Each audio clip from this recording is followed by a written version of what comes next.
मुकुण्ड उत्रिएका मेयर, मकै पोल्नेका साथी कि भूमाफियाका सारथी।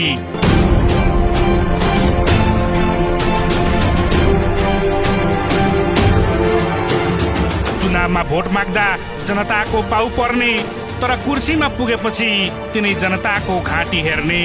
मकै पोल्नेको साथी भन्दै शहरमा खुबै होहल्ला चर्काइयो। सत्ताको स्वाद पाएपछि गरिबको ठेला पल्टाइयो, तर माफियाको महल भने तेल घसेर पालियो।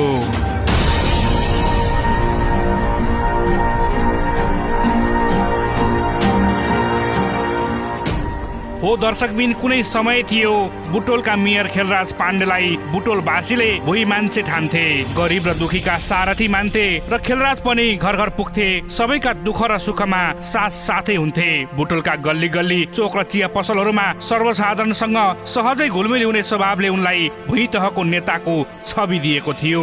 2074 को स्थानीय निर्वाचनमा झिनो मतान्तरले पराजित भए पनि उनले मैदान छाडेनन्। हारका बावजुद पनि उनी 5 वर्षसम्म निरन्तर जनताको सुख दुःखमा सक्रिय रहे, जसले उनलाई 2079 मा सहानुभूति र जित दुवै दिलायो र उनीलाई बुटोलवासीले उपमहानगरको सर्वोच्च कुर्सीमा पुर्याए। लाग्थ्यो बुटोलले एउटा यस्तो अभिभावक पायो जसले शहरको विकास मात्र होइन, शहरका मान्छेको पीडा पनि बुझ्नेछ।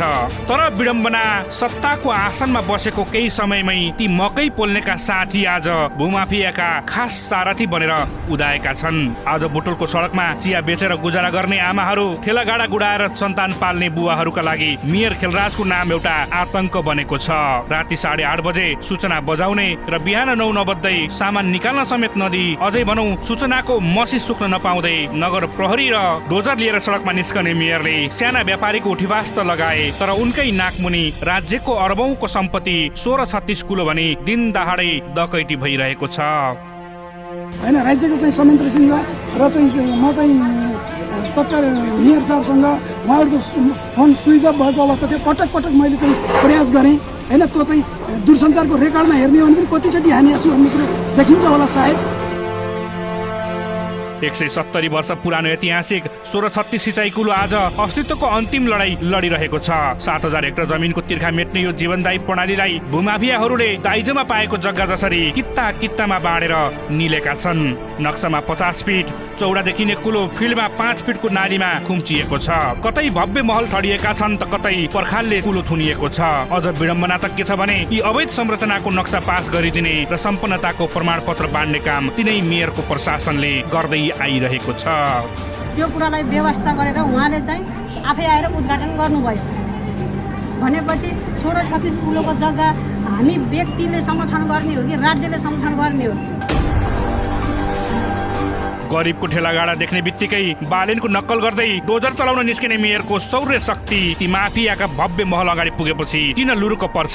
के ती महल बनाउने भिआइपीहरू मेयरका भोट बैंक हुन् वा चुनावी लगानीका दाता? काठमाडौँमा बालेन शाहले टुकुचा र धोबी खोला खोज्न जमिन मुनि डोजर हाने जस्तै आँट खेलराजले किन देखाउन सकेनन्? उनी केवल निमुखाहरूलाई तर्साएर आफ्नो सस्तो लोकप्रियताको मुकुण्डो टिकाइरहन चाहन्छन्।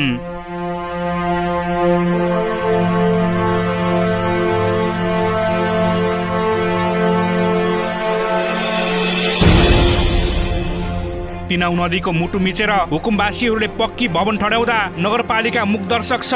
वास्तविक सुकुम्बासी झुपडी नपाएर छटपटाउँछन्, तर शक्ति र पहुँच भएकाहरूले सार्वजनिक सम्पत्तिमा रजाई गरिरहेका छन्। ध्रुव धिताल र यज्ञ गैली जस्ता कुलो संरक्षणका ठेकदारहरू पनि आफ्नो स्वार्थको कुर्सी जगाउन यो डकैतीको मुख्य साथी बनेका छन्। मेयर खेलराजजी, बुटोलले तपाईँलाई फोटो सेसनका लागि वा बालेनको फोटोकपी बन्न मत दिएको होइन। यदि केही घण्टामै गरिबको बस्ती हट्न सक्छ भने महिनौदेखि थन्किएका र विवादित सार्वजनिक जग्गामा निर्माण भएका माफियाका अवैध संरचनामा डोजर चलाउन तपाईलाई कुन अदृश्य शक्तिले रोकिरहेको छ?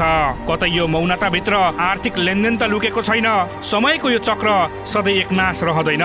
मकै पोल्नेहरूसँग बसेर कमाएको त्यो विश्वास आज माफियाको महल जोगाउँदा बालुवाको महल जस्तै भत्किँदैछ। जबसम्म 1636 कुलोले आफ्नो वास्तविक रूप फिर्ता पाउँदैन तबसम्म बुटोलको सभ्यतामाथिको यो प्रहारको हिसाब किताब जनताले गरिरहनेछन्।